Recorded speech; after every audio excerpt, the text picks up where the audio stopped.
Assalamualaikum warahmatullahi wabarakatuh.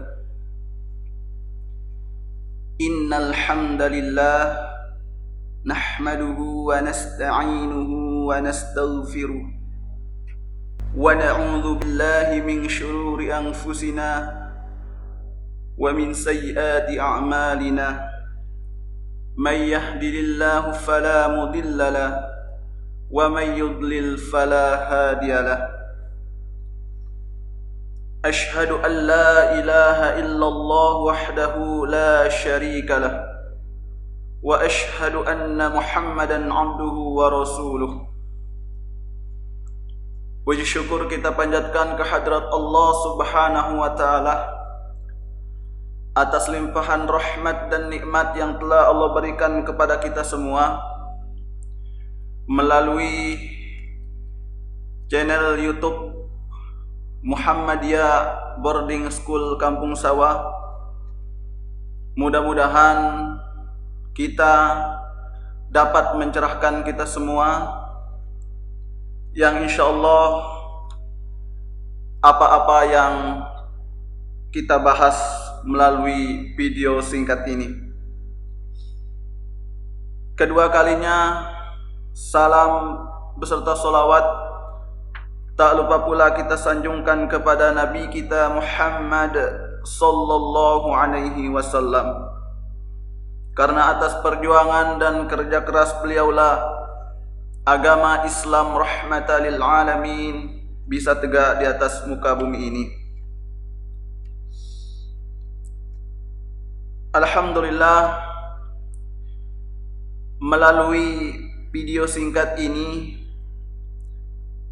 saya ingin membahas tentang apakah membaca Al-Quran dengan tajwid hukumnya wajib. Kalau kita melihat firman Allah Subhanahu wa taala di dalam surat Al-Muzammil ayat yang keempat, warattilil Qur'ana tartila. Tartil di sini adalah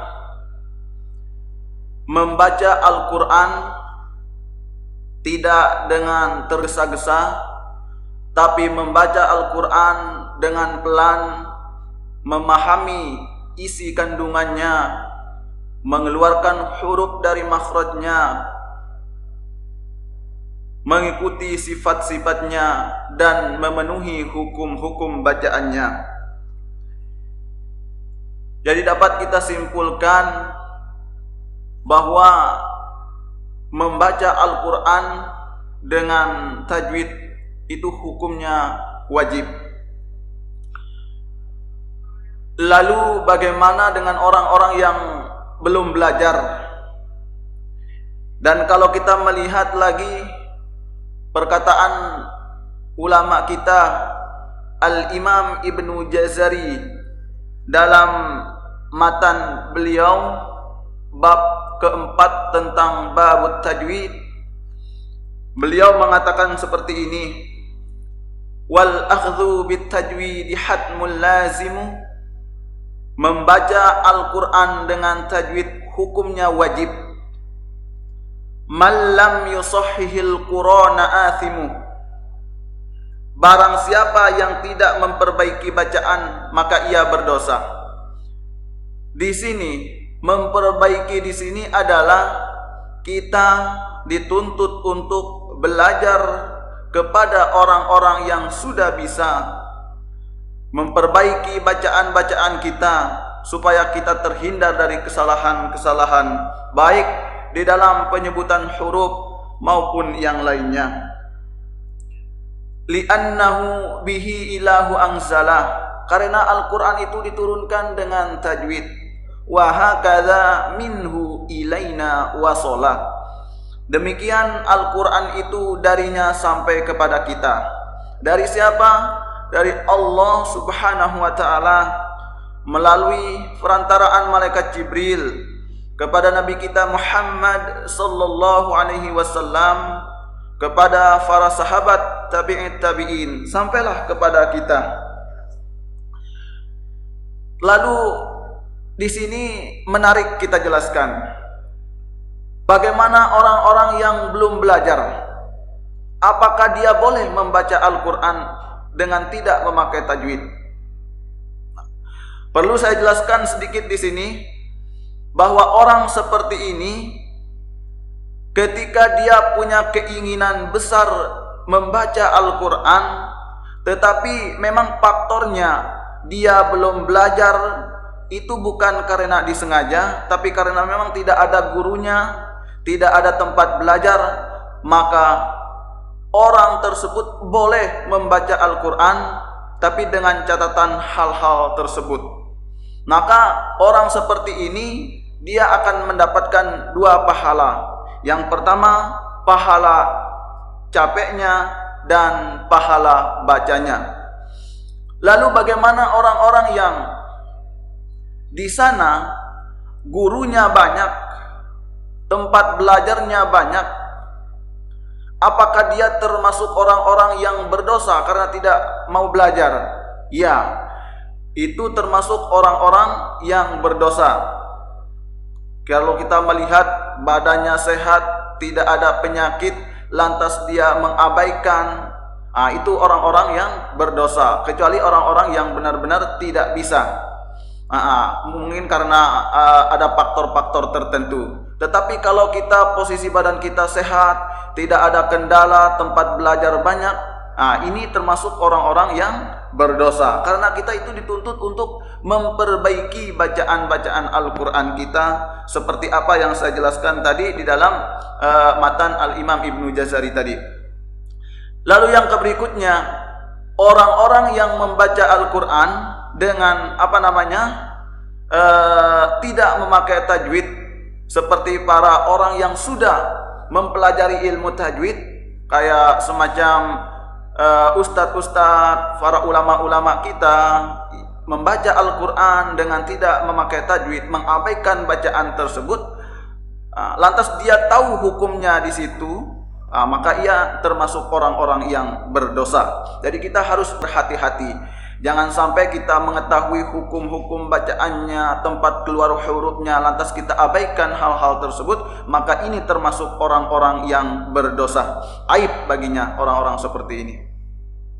Nah, lalu yang berikutnya, tetapi kalau memang di suatu tempat tidak ada tempat belajar, lantas dia punya keinginan untuk membaca Al-Quran seperti yang saya jelaskan tadi, maka boleh membaca Al-Quran.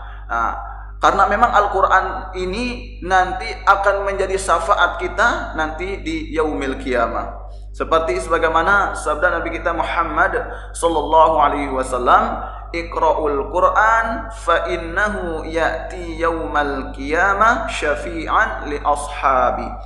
Bacalah Al-Quran karena pada hari kiamat akan datang menolong si pembacanya. Jadi kesimpulannya adalah membaca Al-Quran dengan tajwid hukumnya wajib. Nah, orang yang belum bisa membaca Al-Quran, mari datangi guru-guru yang sudah bisa, datangi tempat-tempat belajar Al-Quran. Jangan sampai kita punya keinginan membaca Al-Quran, tetapi kita tidak punya keinginan untuk memperbaiki, sementara bacaan kita itu masih banyak yang salah. Lalu yang berikutnya, orang yang sudah mengetahui hukum bacaannya, baik dari tempat keluar hurufnya, sifatnya, matnya, segala macam, mari menjaga, insya Allah itu akan mendapatkan balasan pahala yang sangat besar dari Allah Subhanahu wa taala. Kalau mau menjadi orang yang terbaik, bacalah Al-Quran, pelajarilah Al-Quran. Sebagaimana hadis Nabi kita Muhammad sallallahu alaihi wasallam, "Khairukum man ta'allama al-Qur'ana wa 'allamahu." Sebaik-baik kalian adalah orang yang belajar dan mengajarkan Al-Quran. Demikian video singkat ini, mudah-mudahan dapat bermanfaat buat kita semua, wabil khusus kepada adik-adikku yang ada di Pondok Muhammadiyah Boarding School Kampung Sawah, dan wabil khusus juga kepada diri saya pribadi dan teman-teman saya, dan juga kepada murid-murid saya yang setiap hari selalu bersama saya. Nun wal qalami wa ma yasturun. Wassalamualaikum warahmatullahi wabarakatuh.